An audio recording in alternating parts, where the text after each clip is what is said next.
right? The fact that people are warring between themselves rather than redirecting, in almost Fourier's sense, their aggression towards their oppressor.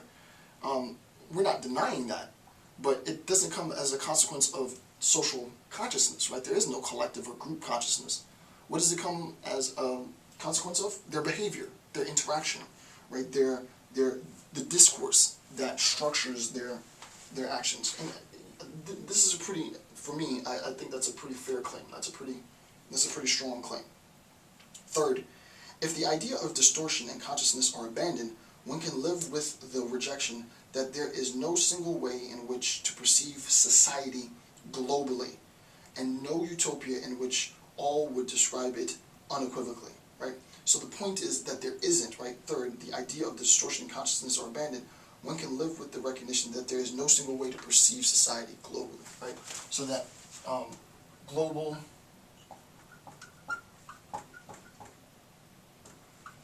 social consciousness, CIOUS,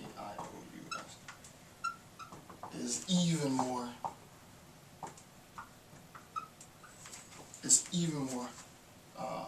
impractical, impossible.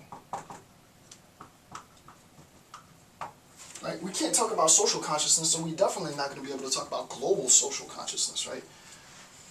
We're essentially speaking, the post-structuralists, and this is a consolidation of many theorists and many points, but essentially what's being said is what is being stated here is complete nonsense, right?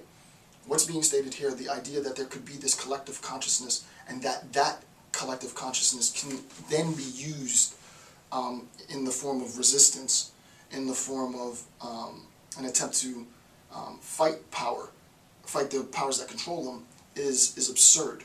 It doesn't come as a consequence. This revolt doesn't come as a consequence, or the lack of revolt doesn't come as a consequence of this system of delusion. The reason why it doesn't come, and this is sort of practical, right? And I'm being a little tongue-in-cheek here, but the reason why the post-structuralists would say this global social revolution, or even a regional social revolution, hasn't happened is because the people don't want to be free. Right? That's one interpretation. That might be hard, but I'm going to defend it. Is that the people essentially don't want to be free when they recognize that they do want to be free, or when the oppressive forces are at such a level that they can no longer function, then they'll fight, right? But there is a sense in which people are willing to live in a state of oppression. The question is, how much oppression are they willing to take?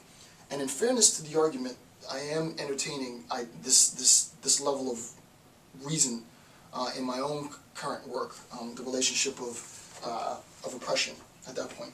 So post-structuralists categorically deny the assumption that ideologies influence populations through false consciousness.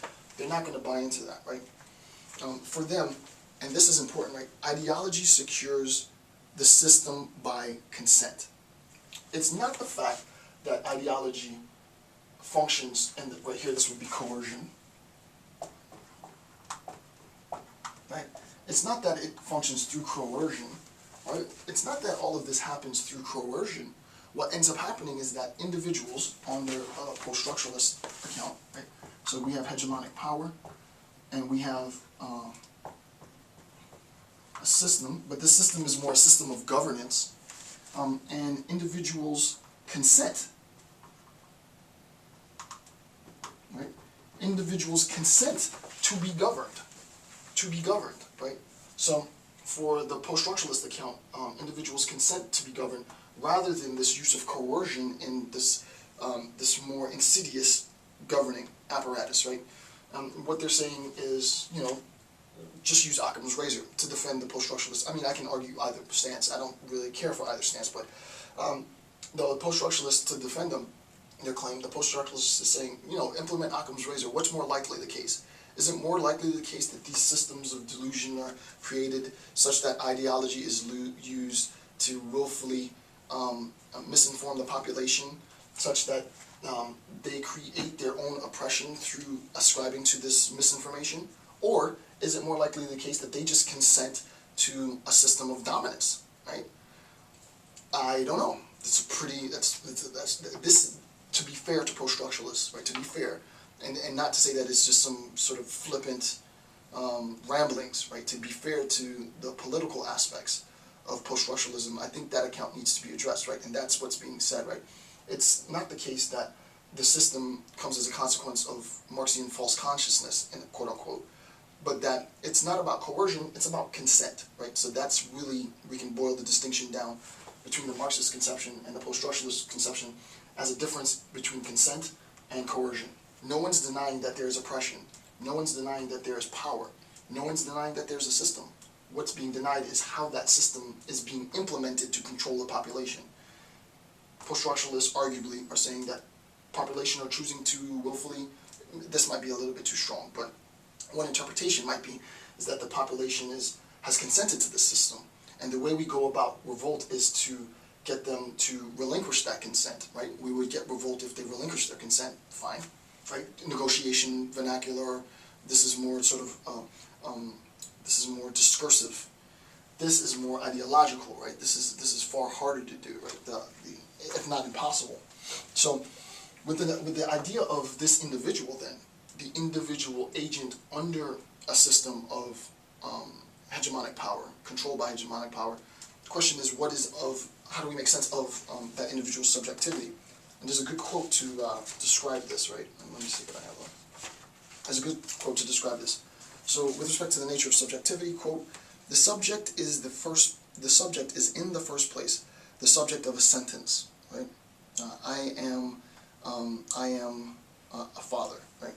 The subject is in the first place the subject of a sentence, the agent of a verb, and the figure that says I, right? The figure that says me, I. I reproduce, a lot of this is Althusser, right? And the agent of a verb, and the figure that says I. I reproduce or challenge the ruling ideology, right? I reproduce or challenge the ruling ideology when I speak or write. And I am, in a sense, a source of initiatives, actions, decisions, choices. But at the same time, the subject is subjected to the meanings and sentences, structures that language permit. This is the example of Humpty Dumpty, right? You can say, Humpty Dumpty can say that when I say glory, I mean having a knockdown, drag-out fight, or whatever it was that he said. But unless he qualifies that to Alice, then she will never have an understanding, so that there is a structure independent, right? The structure of meaning. The structure, meaning for the post-structuralist, M-E-A-N.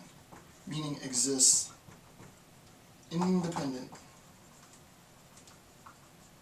to the specific agent, right? Particular agent.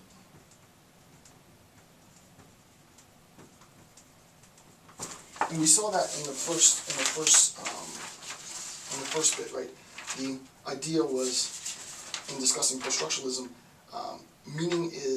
ideas are the effects of meaning. We learn and reproduce, right? Meaning is going to exist independent to any particular agent, and that meaning is constructed, which I think is a good point. I don't see anything wrong with that. The subject is the destination. This is the quote, right? The subject is the destination. Right? It's coming this down. The subject is the destination of all ideology and the place where it is reproduced. This is the source of its power, right? So we can see a distinction here, right? Consent and coercion. The post-structuralists are going to say that individuals consent, maybe unwillingly, to their own oppression. And if we're going to talk about revolt, if we're going to talk about revolution, if we're going to talk about emancipation, then it is the condition that needs to be satisfied is that those who are oppressed need to relinquish that consent. And then in relinquishing their consent, obviously what's going to happen is that hegemonic power is going to be forced to use violence. And then that use of violence is going to motivate or galvanize the population to defend themselves, right? So that it's in a sense a very practical account of the evolution of revolution within a socio-political construct, right? And again, it's a difficult lecture to give, but it's even more difficult to see this sort of salient discourse within the very, very many different interpretations of post-structuralism, because nobody agrees, first of all, that there is such a thing, And if they do agree that there is such a thing, then the interpretations